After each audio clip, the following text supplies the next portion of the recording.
Saya beli 300 juta. Udah diburu oleh orang asing.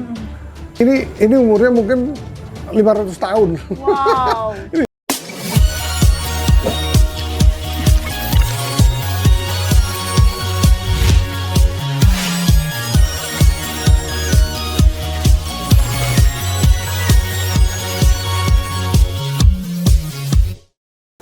Halo semuanya, selamat sore. Tepuk tangan dulu. Oke. Nah, hari ini kita kembali lagi akan berbincang-bincang tentang hal yang menarik. Nah, melihat barang-barang di depan, mungkin ada beberapa teman-teman yang udah tahu nih kita bakal membahas apa. Nah, sebelum itu, Mr. Puisi, jadi hari ini kita bakal membahas tentang Danau Toba nih, Mr. Puisi. Nah, Mr. Puisi tahu nggak sih di Danau Toba itu apa sih yang menarik gitu? Sengaja kita bahas Danau Toba. Iya. Dan kenapa Danau Toba ini juga dijadikan skala prioritas 5 lokasi yang akan dikembangkan, yang akan dipromosikan oleh pemerintah Indonesia saat ini benar. melalui Menteri Pariwisata.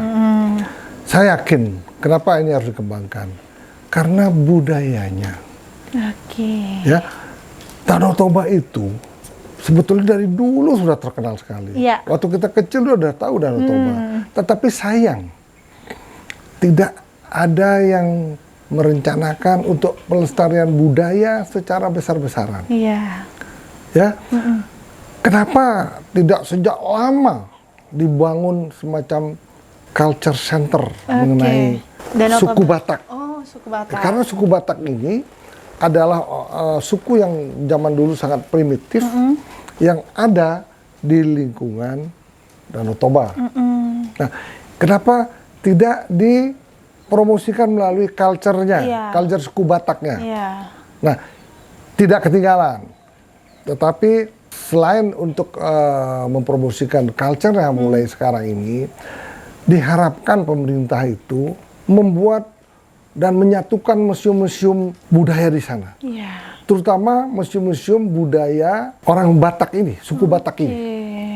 Karena kita lihat ya, kenapa kok sekarang itu budaya kerajinan zaman dulu Batak itu sekarang udah beredar di seluruh dunia. Udah diburu oleh orang asing. Sekarang kalau patung Batak, ya, patung Batak itu yang umurnya 500 tahun, mungkin $1 juta harganya. Juga nias, sangat langka. Nah, karena langka, tidak akan dibuat lagi 2 kali, mahal sekali. Nah, untung saya masih sempat juga memburu barang-barang dari Batak, tetapi tidak dapat barang-barang istimewa, tidak dapat, karena barang istimewa ini sudah melanglang buana, udah diburu dari dulu, udah di Belanda, udah di mana-mana. Kita nggak bisa nagih lagi karena mereka beli lewat Christie. Nah, itu yang sangat menyesalkan untuk kita. Tetapi yakinlah pemerintah akan membuat infrastruktur yang bagus ke sana, memperpanjang landasan airportnya ke sana, sehingga akses ke Danau Toba itu lebih mudah. Kemudian mungkin usulan saya ini bisa diterima oleh pemerintah sana untuk membuat culture center. Karena apa? Sangat memungkinkan karena di sana sudah ada beberapa museum, di mana mungkin ada museum-museum, terlalu banyak museum itu mungkin dijadikan museum budaya yang melestarikan barang-barang budaya yang ada. Itu coba lihat kuburan. Kuburan Batak itu sudah dilelang sampai kemana-mana. Saya sempat mau membeli juga, udah ketinggalan, udah hilang. Nah, saya lihat ada satu kuburan Batak, karena selalu ada muka singa di situ. Nah, nanti saya ceritakan kenapa ada muka singa di situ. Jadi saya lihat di Alila itu ada satu. Nah, di Alila Jimbaran. Nah, ini pemiliknya juga hobinya sama dengan saya, mengumpulkan barang-barang tribal art. Kita lihat di sana banyak sekali, ada patung Nias, ada Sumbawa, Sumba, dan lain-lain. Tapi kan mereka sedikit. Nah, saya sudah terhimpun dalam sebuah museum, lebih banyak punya, sehingga saya lestarikan lewat Museum Puma, Museum Tribal Art di Bali. Iya. Nah, itulah kenapa pemerintah sangat gencar, terutama Pak Luhut Binsar Panjaitan itu sangat gencar karena mereka suku Batak juga. Jadi sangat gencar melestarikan itu melalui budayanya. Nah, kalau kita hanya melalui keindahan alam, memang kita tahu Danau Toba itu kan danau yang paling luas di Indonesia. Malah zaman dulu tuh karena pariwisata mati, pemerintah daerah mengeluarkan izin untuk penebangan hutan. Iya, benar. Pada saat itu hutan ditebang-tebang, tiba-tiba longsor. Longsor, kemudian danau pun tercemar, coklat semua, ikan-ikan mati dan lain-lain. Nah, itulah kiranya pemerintah sekarang menghidupkan Danau Toba untuk dijadikan destinasi wisata baru, destinasi wisata prioritas. Iya. Di mana 5 destinasi prioritas itu sudah dicanangkan pemerintah. Mari kita dukung. Caranya itulah saya bilang. Harus melestarikan budaya, bukan hanya sekedar melestarikan, membuat culture center seperti di Bali. Di Bali sekarang dibuat culture center di Kelungkung. Makin banyak turis akan datang. Iya, benar. Nah, culture center di Danau Toba itu culture center hasil-hasil karya primitif zaman dulu gitu loh. Nah, itu yang harus dilestarikan. Wah, berarti kalau berbicara tentang Danau Toba ini ada kaitannya dengan Batak ya, Mr. Puisi, dengan tradisinya Batak, terus culture-nya juga. Nah, berarti selain di Danau Toba nih, Mr. Puisi, kita berbicara soal Batak. Apa sih yang unik dari Batak ini? Kan setahu saya itu ada rumahnya nih. Rumahnya itu terkenal unik nih. Kenapa gitu? Oh iya, kalau rumah Batak itu unik ya. Iya. Kita bisa membedakan ini rumah orang biasa atau rumah raja. Gimana bisa. Caranya? Kalau kita berkunjung ke sana, rumahnya megah, tinggi, bangunannya terawat baik. Kita hitung aja tangganya. Kalau tangganya ganjil, yakinlah itu pasti rumah raja. Oh gitu. Rumah bangsawan lah. Nah, kalau tangganya genap, rumah orang biasa. Oh, berarti bisa dinilai dari jumlah tangga. Berarti setiap rumah itu ada tangganya ya, Mr. Puisi ya? Iya, ada juga ukir-ukiran di sana, ukiran Batak, bisa ada kemar. Nah, seperti ini contohnya nih. Nah, ini sebetulnya ornamen rumah Batak. Oh ya, filosofinya apa? Ini singa nih. Oh, ini sama Mr. Puisi dengan ini? Mereka tuh selalu berpasangan. Ini ukir-ukiran ini singa. Ini singa. Jadi selalu coba lihat. Nah, ini pasangan. Tapi biasanya ini singa, ornamen ukir-ukiran singa ini biasanya kalau rumah untuk raja tuh besar sekali. Ini mungkin rumah-rumah penduduk yang kecil, biasa, rumah kecil lah. Kebetulan saya dapatkan ini umurnya udah ratusan tahun. Terlihat sih dari gininya, dari tampangnya. Ya, itulah uniknya rumah-rumah Batak. Kemudian apa yang saya lestarikan di sini juga banyak sekali yang kita lestarikan, karena tanpa kita ingin melestarikan ini ya takutnya barang ini punah gitu. Iya, benar. Gitu loh. Nah, Mr. Puisi, kalau yang ini apa namanya, Mr. Puisi? Kalau yang di tengah ini? Ini apa namanya? Naga Marsorang. Naga Marsorang ini naga Marsorang. Nah, ini dilihat tuh. Iya. Ini umurnya mungkin 500 tahun. Wow. Berarti lebih tua ya, berarti. Ini sangat tua. Kita lihat patinanya ini. Oh, ini terbuat dari apa? Ini tanduk kerbau. Oh, wah. Ini nggak begitu mahal saya beli karena tidak ada ornamen. Kalau ada ornamen manusia di sini, ornamen ukiran berbentuk manusia yang duduk. Kemudian di sini ada orang lagi bergendong-gendong, digendong di sini. Nah, biasanya ini pakai kayu. Oh, gitu. Nah, ini pun juga coba lihat. Naga ini juga singa. Oh, saya kira naga. Ya, jadi ini pelindung goib. Wow. Pelindung goib. Jadi inilah filosofinya nih kenapa ini berupa singa. Muka singa tuh pelindung goib. Jadi rumah-rumah ornamen orang selalu ada muka singa ini. Nah, ini saya beli murah dulu. Saya beli 300 juta. Nah, mungkin kalau yang ada ini patungnya ini mungkin 1 miliar harganya. Dan tidak ada kalau di buku Batak, wah itu barang-barang Batak ini banyak sekali dikumpulkan orang-orang Iya. asing. Sekarang kolektor yang terkenal dari Amerika, Bieber Muller, itu mengumpulkan barang Nias, barang Batak. Kalau Nias juga patungnya ya bisa $1 juta bisa harganya. Nah, itu, jadi inilah maknanya kita harus melestarikan budaya Batak itu. Bukan hanya budayanya, di situ banyak tari-tariannya, ada barang-barang budayanya, kemudian adat istiadatnya.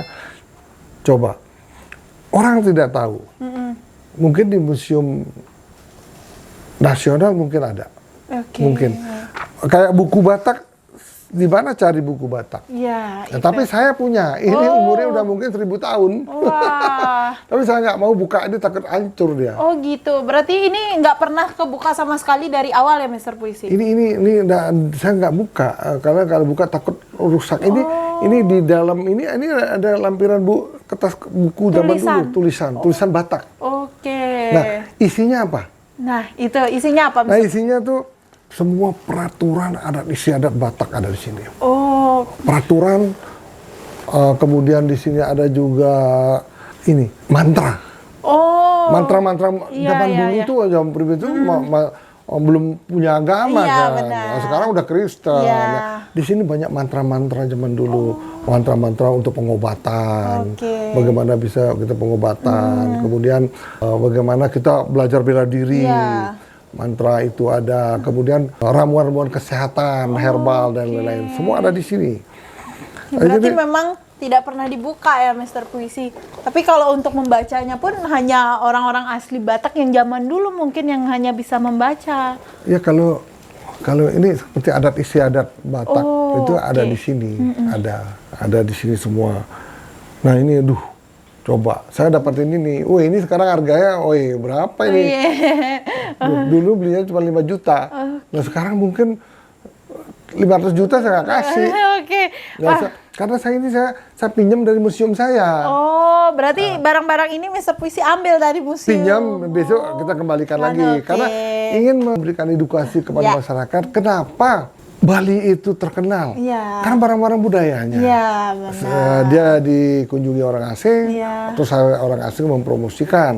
Nah, kenapa kita bikin culture center di Batak, di dekat Danau Toba, di Pulau Samosir itu. Kalau itu kita bisa bikin, kalau infrastruktur bagus, tidak ada apa yang dicari di sana juga belum tentu. Ada lagi pustaka. Pustaka ini. Kalau di Bali itu mirip sama lontar ya, Mr. Puisi? Ya, sebetulnya lontar. Ini bahannya dari bambu. Nah, ini tulisan Batak, saya nggak mana bisa kita baca. Ini. Nah, ini juga mengenai mungkin kalau orang yang bisa baca ini mengenai adat istiadat juga di sini dalamnya. Ini. Itu umurnya sekitar berapa tahun, Mister? Ini rasanya ratusan tahun, di mana cari lagi ini. Ini kenapa dia hitam? Ini namanya patina. Patina. Patina, dia bisa dibuat. Bisa dibuat. Nah, itulah makna daripada kebudayaan Batak yang sangat luar biasa. Kenapa kita nggak lestarikan? Kenapa nggak dibikin culture center? Kemudian culture center yang sangat modern, bangunannya modern, dengan desain beraroma Batak, di dalamnya semua barang-barang itu dikasih keterangan bagaimana ini apa. Nah, cuman masalahnya bisa nggak mendapatkan barang-barang yang sekelas yang ada di buku itu, sekelas Bieber Muller punya. Nah itu loh, itu masalah juga. Kalau nggak bisa dapat kan kurang berbobot museumnya. Di situ dalam museum itu yang culture center yang harus ada namanya si Gale-Gale. Nah si Gale-Gale itu apa sebenarnya, Mas? Sebetulnya si Gale-Gale itu patung yang buat. Kenapa dia harus dibuat? Karena ada keturunan bangsawan raja itu meninggal. Berarti itu sebuah patung yang memfilosofikan orang meninggal. Karena orang tuanya, aduh saya takut kangen, udah bikin patung yang mirip sekali mukanya. Terus dibikin patung namanya si Gale-Gale. Patung itu tangannya bisa digerak-gerakkan, bisa bercerita gitu. Kayak wayang? Kalau wayang kan dia pakai ental. Pakai ini memang seperti patung, perpakaian adat Batak. Si Gale-Gale ini memang memang sangat terkenal. Oh iya. Tapi saya yakin di museum yang ada di Danau Toba pasti ada. Oh, Saya yakin, saya iya. pernah lihat kok, ada di sana. Nah kemudian yang harus ada lagi tongkat Panaluan. Oke, fungsinya apa? Wih, ini tongkat ini adalah tongkat sakti sebetulnya.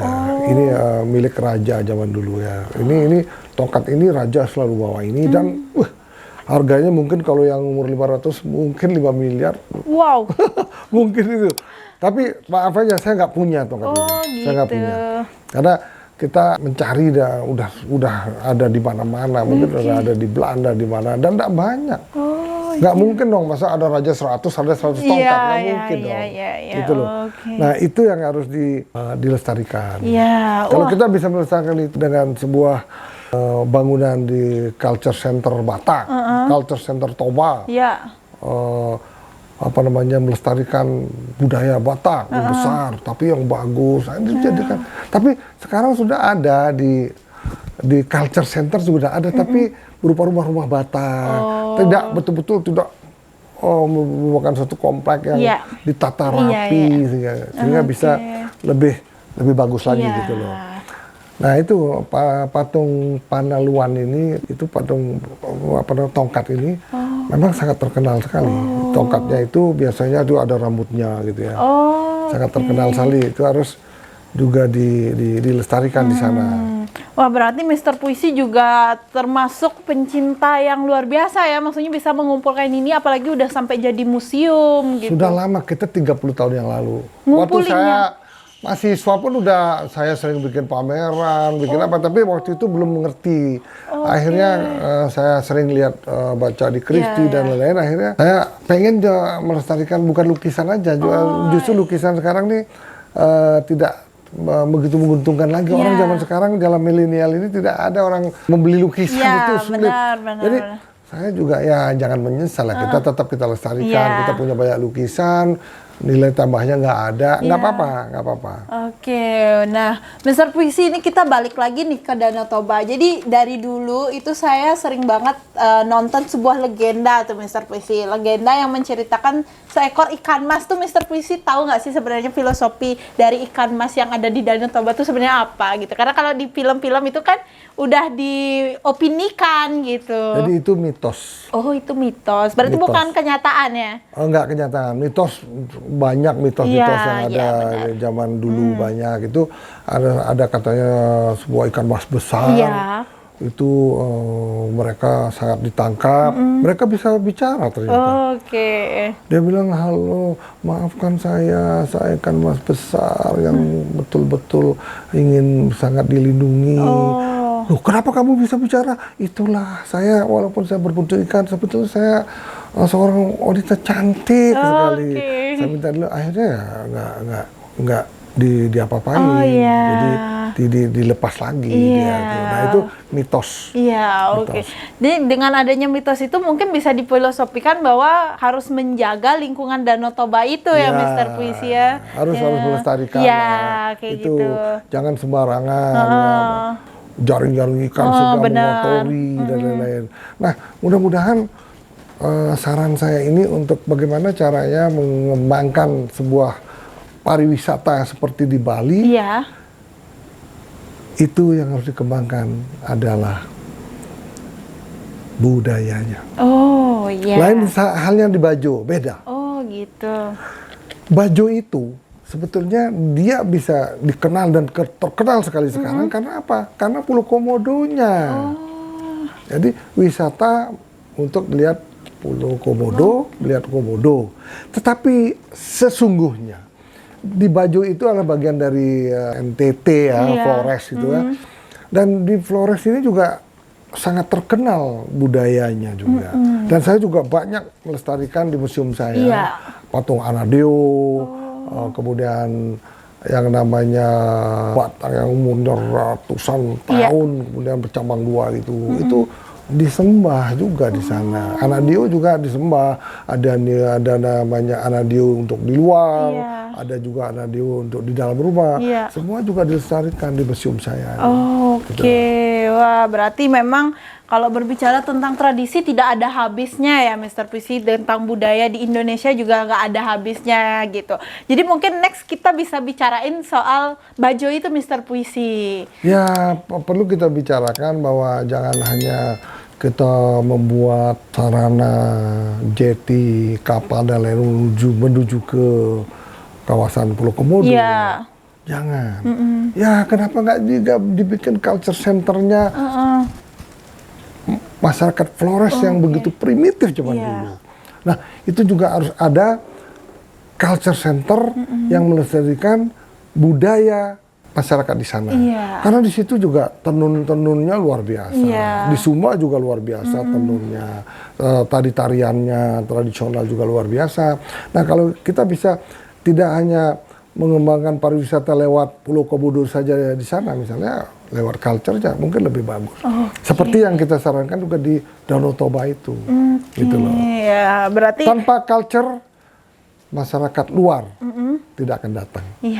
Bagaimana caranya membuat suatu daerah wisata rame? Kalau bule yang datang pasti akan rame. Itu ciri-cirinya. Dari Bali dulu siapa yang bisa meramaikan, siapa yang bisa bergerak? Orang asing. Sekarang di Sumba banyak orang asing. Apalagi di Lombok luar biasa banyak orang asing. Nah, kalau tidak ada orang asing hambar.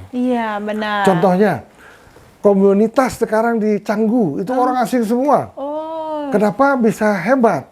Karena komunitasnya ada. Di Ubud komunitasnya orang asing banyak. Di Sanur orang asing banyak. Sekarang Jimarang orang banyak. Nah, sehingga tempat-tempat itu pasti mendunia. Karena mereka juga melalui sosial medianya udah seluruh dunia. Nah, kalau kita sosial media Indonesia, kita ini paling yang lihat orang-orang Indonesia.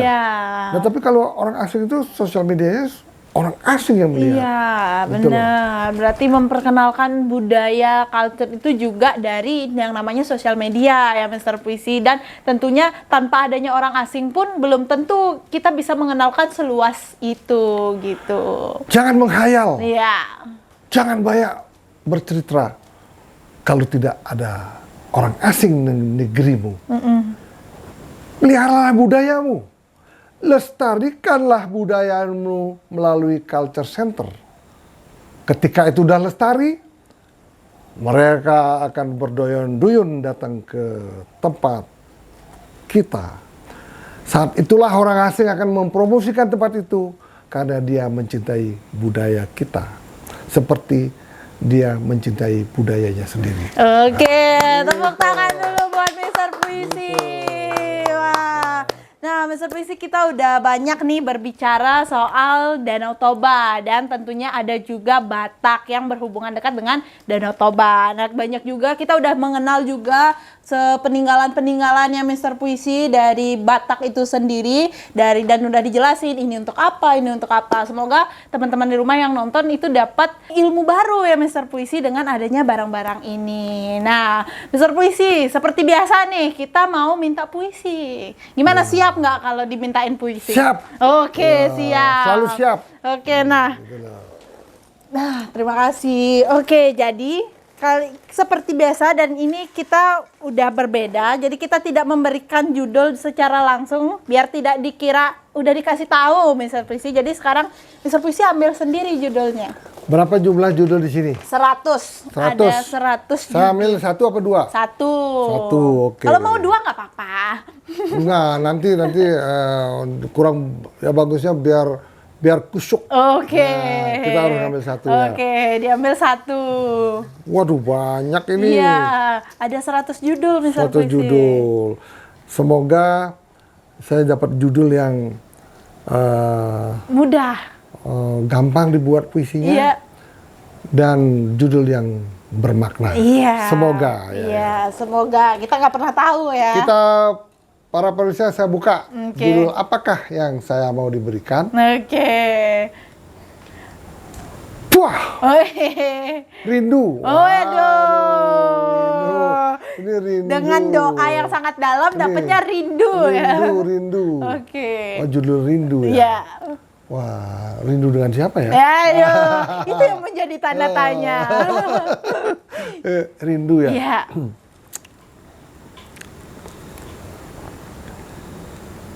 Rindu ya, rindu ya. Oke. Rindu gitu ya. Iya. Rindu. Gimana, Cici? Dengarkan baik-baik.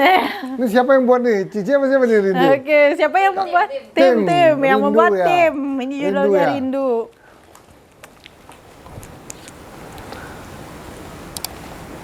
Ketika aku masih kecil,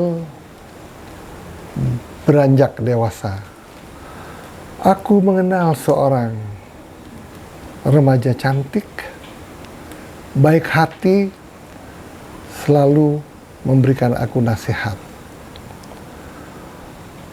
Tak kusangka-sangka nasihat yang begitu luhur membuat aku sangat memperhatikannya dia.